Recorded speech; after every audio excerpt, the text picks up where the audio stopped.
I'm Jeff Chanton. I'm on the faculty at Florida State University, and I've been using natural abundance radiocarbon as a tracer for the intrusion of the Deepwater Horizon oil into the food web of the Gulf of Mexico.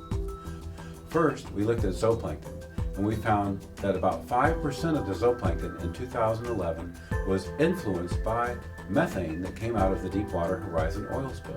I was pleased to come and talk about this because when Jeff explained to me his findings that they were seeing more fossil carbon as you went from Florida to Louisiana. Because Louisiana has been at the forefront of offshore and coastal oil production since it started back in the late 1940s. So if you would expect to see the effects of chronic oil pollution anywhere, it would be in Louisiana. You can see the effects of coastal oil production in the marshes, where the oil production, before there were proper regulations, cut innumerable channels and canals and pads all through the marshes, which greatly promoted the erosion of that material. The oil industry also releases hydrocarbons accidentally and as part of the overall process. Everything that lives at the surface that's consuming fixed carbon by photosynthesis has a certain amount of radiocarbon, and the carbon that came out of the oil spill is dead and has no radiocarbon. So we look for the depletion of radiocarbon in our samples to tell us if it's influenced by the oil spill. When we found that the plankton was influenced, we did a coastal transect from Louisiana all the way over to Apalachicola, Florida. And again, we looked at catfish, we looked at killifish, we looked at oysters, we looked at shrimp, anything that we could catch, and we looked at its radiocarbon content. And we found along this transect from Louisiana to Florida, Apalachicola, Florida, that as we approached Louisiana, the fauna, these animals, had less radiocarbon than the ones in Florida did.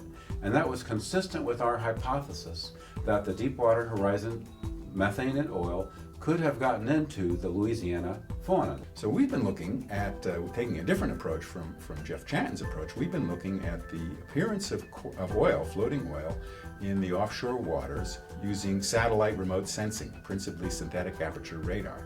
And using this technique, we can go back into archives and look at data that's been collected as far back as 2004 and earlier.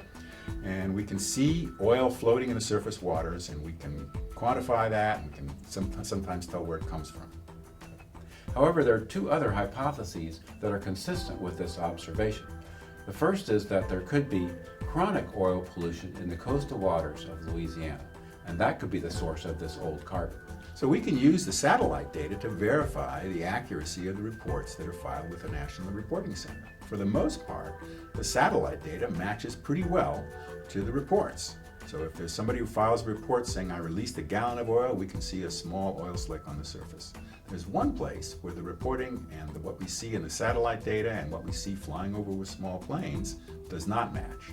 And that's a site where in 2004, Hurricane Ivan destroyed a production platform owned by the Taylor Energy Company. And that site, the wells in that site, have been leaking oil ever since. When we look in the satellite data and when we fly over the site in a small plane, we see oil slicks that are easily 10 miles long.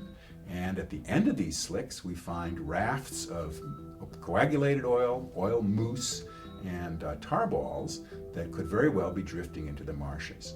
This is a site where the legacy of the oil industry in Louisiana could very well be producing chronic oil pollution in the marshes and in this region. And that kind of chronic oil pollution could be an explanation for the results of Dr. Chanton. The second possibility is that the coastal marshes in Louisiana are eroding and subsiding. They're sinking. And as they do that, they free up carbon that could possibly go into the food web. And this carbon would be older than modern carbon as well. And that could be a source of depleted carbon to the coastal environment. So these other two hypotheses are active, and we're going to be doing future research to try to sort this out.